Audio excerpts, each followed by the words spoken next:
Welcome back to What You Will Learn. My name is Adam Ashton. And my name is Adam Jones. Today we're taking you through the best bits of the drama of the gifted child by Alice Miller, The Search for the True Self. History demonstrates that illusions sneak in everywhere, that life is full of them, perhaps because the truth often seems so unbearable to us. Yeah, the truth in the background, it's so essential. It's loss in the background. It's extracting a heavy toll on our lives in the form of a grave illness. And in order to become whole, we must try in a long process to discover our own personal truth. And this might cause a lot of pain, but it will give you a new sphere of freedom. If we choose instead to content ourselves with intellectual wisdom rather than a true emotional understanding, we're going to remain in a sphere of illusion and self-deception. We're going to remain trapped in a world of adolescence, never actually progressing to the realm of adulthood.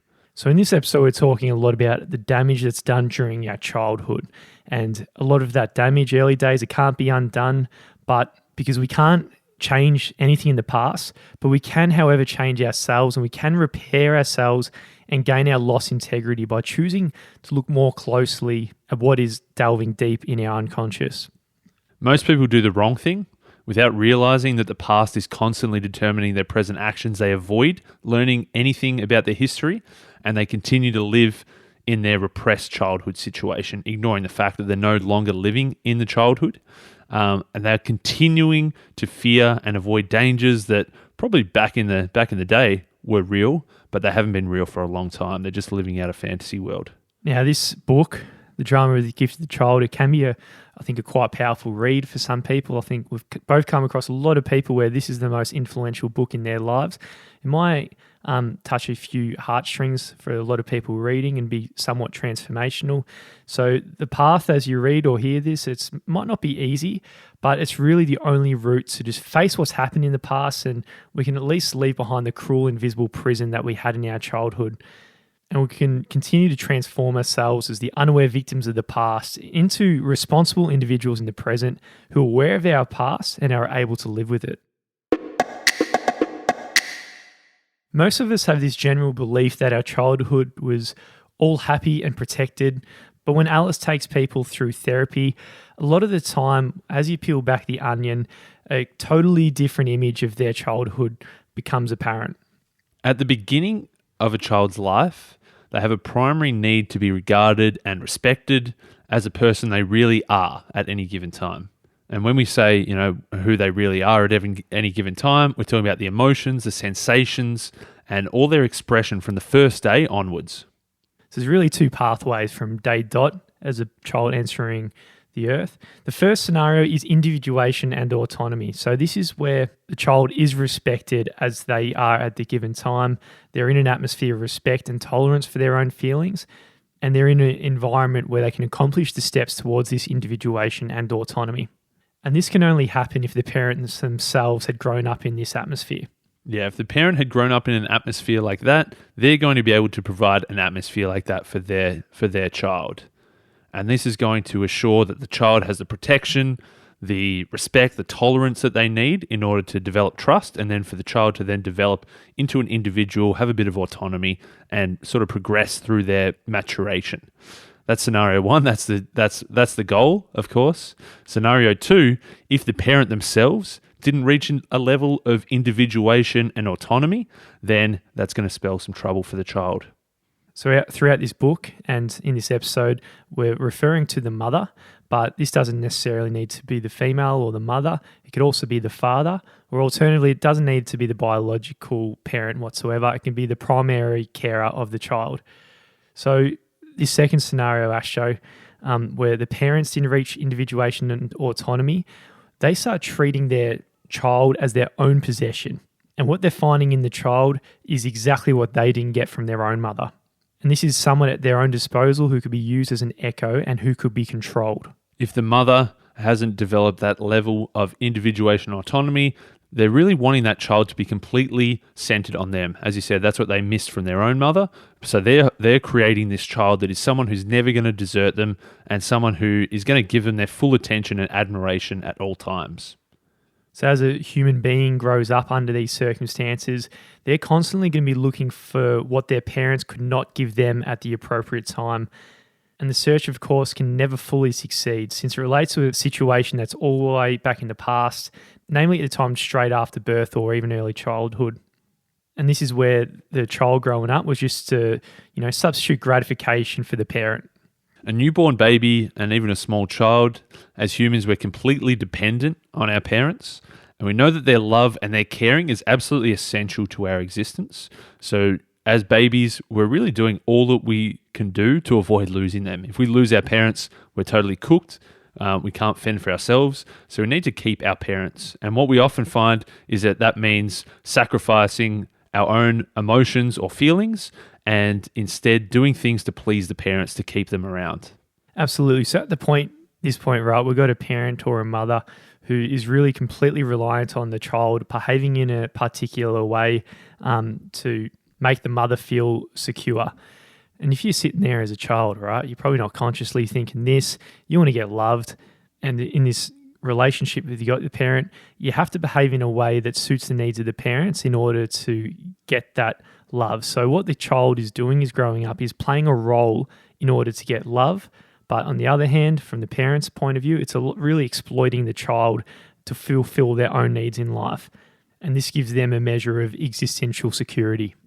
So the problem here is that the child is playing a role, so they're not actually authentically feeling their feelings or their emotions. They're not actually then able to develop that sense of maturity. So because the parent didn't get to develop their own maturity, now the child themselves isn't able to develop their own maturity because they're trying to plug the gaps for the parent. So it's sort of like this perpetual cycle where if the parent isn't a fully matured adult, the child is going to get stuck in childhood as well. That's it. As a kid, you've got two options. One, you lose the love from the parent, but you keep the feelings and you mature into someone else that's independent. But you're probably not going to do that as a child or a baby. You're fully dependent on the parent at this stage. You can't, as a toddler, you can't just run off and go rent a house in the next suburb next to you. You can't be doing that. So the only option really is to ditch the feelings and you really become numb to emotions in order to get the love. You're really playing whatever role you need that the parent needs, but you're obviously not reaching this maturity and autonomy. And I think some cases it's really deep beneath the surface in the relationships with the parents. Sometimes it's not deep beneath the surface. I think about a few footy games growing up when parents just get way too involved, don't they, mate? I remember one time the dad just knocking out another dad on the sidelines because the two kids were they were playing against each other and one dad yelled out to the other kid or something like that. But in any case, that's just getting too worked up. It's like they're not playing the footy game. They're spectators, but it's very clear in this indication that they're playing through the kid and the kid is a tool for the parent to probably feel good. Yeah, I remember as a kid playing footy, we had a very dominant team. We won all 6 premierships. 3 blokes went on to play AFL. And there was this one game we went down to Frankston, and the parents at Frankston, it was the under 16s, it was our final year of juniors, and you could tell how much the parents of Frankston wanted their kids to finally beat us. They've been trying for 5 years, and the parents were just so into it. We're playing on their home ground. One kid on our team broke his leg, and the parents were like clapping, like, "Good job, guys! Yeah, you took one of them down." Like, it's not good. It's not. It's quite awful. And I think a lot of parents probably somewhere on this scale, right? It's probably not no parents are perfect, but it's also common that a lot of their identity in life is just through the kids. And when they catch up with their friends for coffee or something, it's about the successes of the child or whatever. So the child, in that sense, if you're only getting love from the parents through your success, you're probably going to go hardcore success mode and you're going to be dependent on that. And when you lose that, there'll be nothing beneath the surface. Yeah, as you say, the problem, because the parent has never reached that level of maturity, they're not really standing on their own 2 feet. They're using their child as a crutch. And stereotypically, the parent is trying to relive their life through the child. And as such, the child is trying to play a role to fulfill the needs of the parent rather than the other way around. And it's a never-ending cycle because then the child grows up and they never got the secure love as a child. So now they're going to get it. They've been searching it their whole lives and now they've got the opportunity to get it through their own child. And then the child has to play a role to that new parent who used to be a child. And is kind of still a child, yeah? And still kind of they're a an child. adult, but they never reached adulthood. They're still living the life of a child, and their only sense of self is now going to come through their own kid in this never-ending pattern. Let's spell out a typical story that you've probably seen in a supermarket or down by the park all the time. You've got a young couple. There's a little boy about 2 years old who's running, trying to keep up with them and whining or crying or complaining about something. We're so used to seeing this from an adult's point of view, but let's look at it from the child's point of view. You're a little kid who's, knee high. You see these big adults who are meant to be looking after you. They stop at the ice cream bar. They grab 2 ice creams from the kiosk. They're licking them. They're enjoying that ice cream. And the kid just thinks, I wouldn't mind having an ice cream as well. And the mother replies, yeah, look, little Johnny. That's what they call him these days, I think. You can have a bit of mine, mate. A whole one, it's too cold to you. You're probably not strong enough to lift one. But from the child's point of view, they don't want to buy it. He put his hand out for the whole bar. But his mother said, no, little Johnny, you can only just have a bit of mine. And he replies, no, no, no. And he cried and he runs away. And as little Johnny, he looks at these 2 big bouldering parents enviously and sadly. All Johnny wanted was to just hold the ice cream for himself. The mother didn't realize that. The mother thought he just wanted a lick. She held it out. As soon as he tried to put his hand out, she pulled the ice cream away. So not only did he never get a lick, he also never got to hold that ice cream for himself. And the more the kid cried and protested and kicked up a fuss, the more the parents were kind of amused by it. They thought it was funny that, that they every time they hold the ice cream out, then they pull it away. They thought it was funny, like teasing him a bit, playing with him a bit. The kid didn't find it that funny. No, not at all. And I think I've probably laughed countless times when a kid cries, just at how cute they're being. And it's quite amusement. So I think it's probably a common story that happens. But we got to look at it from little Johnny's perspective here. It's clear that the little boy is not frustrated just by the taste and the oral wishes. They just wanted an opportunity for a bite. And then he's constantly hurt and frustrated because he knows he's getting laughed at and being made fun of by these 2 big giants who obviously he can't compete with, he can't argue with or anything like that. So not only isn't he getting what he wants, he's getting laughed at for wanting it in the first place. It's 2 against 1. It's 2 adults against 1 kid who can barely even talk properly yet. They're laughing. They're eating slowly. They're almost showing off to him, saying, hey, as Borat would say, no, you can never get this. You will never get this. And they weren't being cold or unkind. They kind of weren't really doing it intentionally. But nevertheless, they definitely displayed a lack of empathy. Now, this sort of situation comes in all shapes and sizes, shades and varieties. But common to all of these situations is the strength that it gives the adult in these moments. So as the adult, rather than being empathic with the child and understanding and controlling their fears, what they're doing is using this moment to feel a lot of power, like they're much needed in the world, and they're filling up their own sense of self-importance. Yeah, back to what we said at the start, because they probably never got that individuation, that sense of autonomy, that sense of maturity. By wielding this power over somebody else and feeling in control, they're trying to fill some of those holes from their childhood.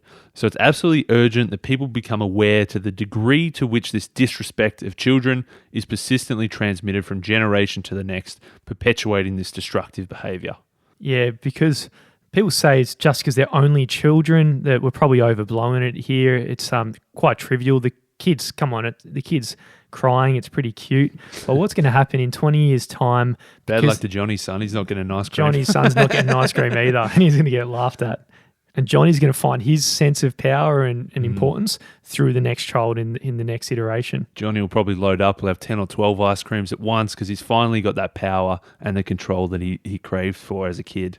So this situation comes in all shapes and sizes, but what the effect is on the kid, that they are really a tool for the parents, right? So they have to live in a certain way in order to secure love from the parents. And a lot of the time it manifests in different sorts of ways. One way it can manifest is end up in being very grandiose and actually excelling in certain fields because it's their way of securing the love and the admiration from the parents. And they can't live without this. I guess that's where the title sort of comes in, the drama of the gifted child. If the parent thinks their kid's gifted, they're smashing their maths tests, They're winning all the school sports. They're doing swimming lessons. They're doing tennis lessons. They're doing Spanish lessons. They're doing violin lessons. They're killing it in every area. And because they're dominating, that's when they get the love, attention, the admiration of their parents. The drama then comes is that then they rely on this. They can't live without that attention. They crave or they desperately need the admiration and the support of others. Yeah, unfortunately, some day and age, the area they're excelling in, they might be the AFL star, the footy star, the soccer player. They're going to hit 40 and then all of a sudden, what's left after that? Yeah, they do an ACL, they tear a calf. At some point, their career's going to end. This seems pretty personal there, Astro. Nah, shoulders for me. Shoulders for you, mate. That might be the obvious one, but for others, it might be getting older, right? They're the beautiful child growing up. They're smoking hot, and then they hit 45 and their wrinkles start appearing, and then they probably get a facelift. It might come in all sorts of ways, these gifts, but when that gets removed, there's this deep depression that might be lurking underneath. Yeah, the grandiose person is never really free. They're excessively dependent on the admiration of others, and also their self-respect is dependent on qualities that are sometimes fleeting, that at some point they're going to disappear from them. So to go back through this full loop again, because their parents never fully matured, they're relying on their kids as sort of their sense of success and satisfaction. So the kid overachieves and becomes a superstar in some area, but later in life, once those skills or those looks or those abilities, whatever it is, disappears from them, suddenly there's a gaping hole that they're looking to fill. Without these superior qualities, they believe that they might be completely worthless. And without the achievements, they can never be loved. And in the adult, the illusion continues that it's through grandiosity that you can secure love. The development of the child begins at birth. So let's say if a woman is to give her child what he's going to need throughout his life, it is very important that she's not separated from the newborn. So the hormones that foster and nourish her motherly instinct they're really released immediately after birth. So these first moments of a child's life, the bonding through skin and eye contact between the mother and baby, stimulates in both of them this feeling that they belong together. Now imagine being a baby, right? You spent 9 months or something. Yeah. You spend a bit of time as a sperm, which is weird. You develop into a baby 9 months in the mother. Imagine just popping out in existence for the first time ever. I mean, it'd be pretty bloody scary. You've been in the mother the whole time. If you're pulled away for too long at the very start and you're really a blank slate as a human being in this world, it would be too chaotic. So these first moments are super critical for the development of the child. So in those initial moments, and I guess even those initial weeks and months, physical availability is vital to the development of the child. And as the child ages, emotional availability becomes vital as well. Often unconsciously, the mother isn't totally emotionally available. And remember, we're saying mother as in the primary caregiver. And that primary caregiver, that mother, they're trying to really fill their own emotional needs through the child rather than being fully emotionally present for the child and their needs. So he develops into something that the mother needs, but it prevents him the cost of all this in living his own life. So above all is the framework that the child can experience their own emotions. So let's say as a kid, you got these emotions, you come home and you're really just pissed off, you're envious or you're jealous or angry and you just crack the shits, right?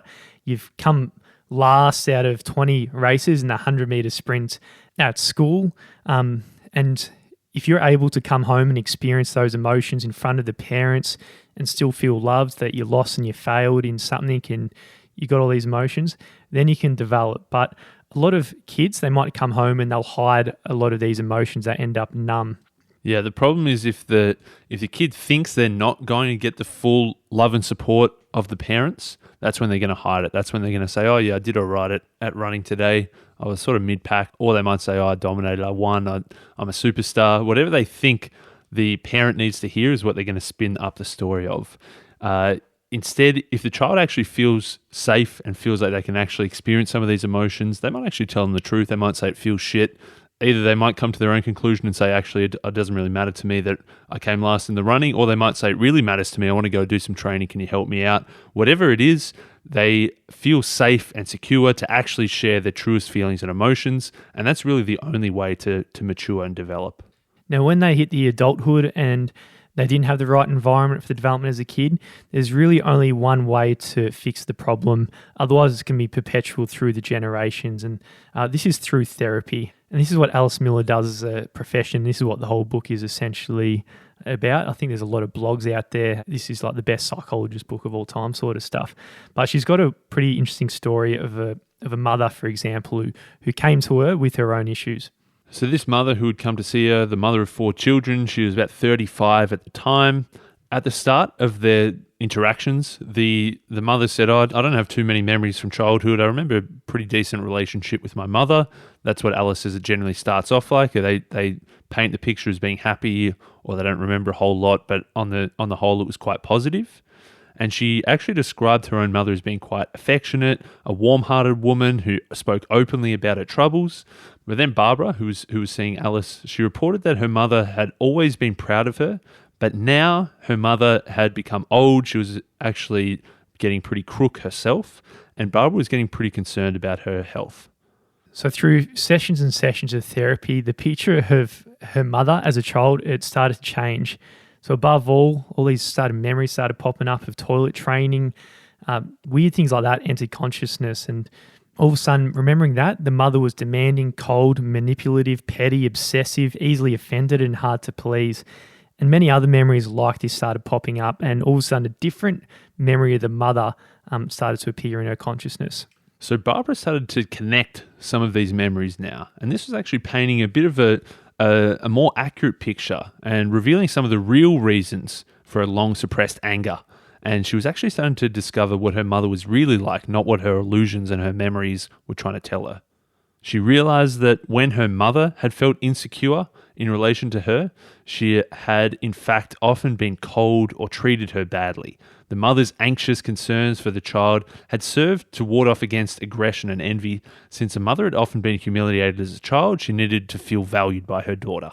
So it's pretty powerful stuff for Barbara here, and she's experiencing therapy for the first time, the fear and rage that she had to suppress when she was only 10 years old. She'd come home from school on her mother's birthday, right? This is what happened, which is quite awful. And her mother was lying on the floor with closed eyes. So memories like this. And the child coming home, you see your mum there, right? You bawl your eyes out thinking that your mother's dead. But then what the mother did, she popped up and opened her eyes, and the daughter was obviously delighted. And the mother says, "Hey, you gave me the most precious birthday gift. Now I know you love me, that somebody loves me." It's a pretty dark story, isn't it? Coming home as a 10-year-old from school, seeing your mother lying dead on the ground. Actually, that was just the mother's way of needing to feel loved and secure by the kid.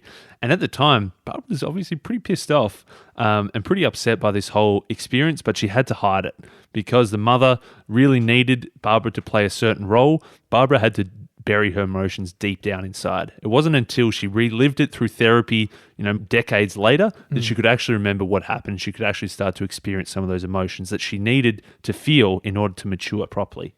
So for Barbara, and maybe some people listening right now, the emotion doesn't necessarily have to be just getting pissed off at your parents for doing what they did when you were an innocent child. A lot of the time it can be more about compassion, because your parents, they didn't get the love that they really needed as a child, and it's not necessarily their fault. They've just been in this perpetual cycle, and they're just another human being with weakness, insecurity, and oversensitivity. And at one stage, they were a kid who had to do everything to secure the love of their parents.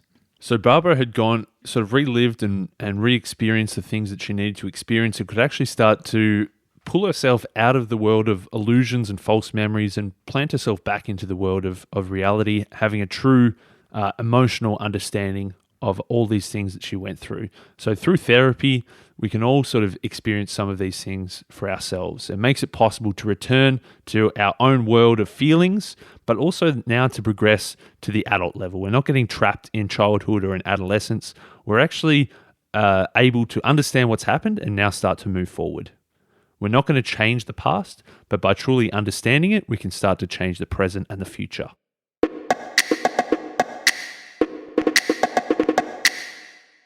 Through therapy, you can relive the emotions and the feelings that were numb throughout your life as a child, and you can live them right now. You can grow and mature well beyond what your parents and their grandparents did. Then you can give your children what they need, the mirroring, the available mother who's at their child's disposal, and not the other way around, that the child is at the mother's disposal. So in summary, it's recognizing that parents are sometimes just insecure children themselves, and they're children who have finally found a weaker creature in comparison to them that they can now feel strong, and that's with their own children. The patient going through therapy has to discover some of these early memories deep within themselves. They must become consciously aware of their parents' unconscious manipulations and contempt so that they can eventually free themselves from them. So the aim of therapy, it's not to correct the past, but it's to enable the patient to both confront their own history, to grieve over it, and then to move forward into maturation.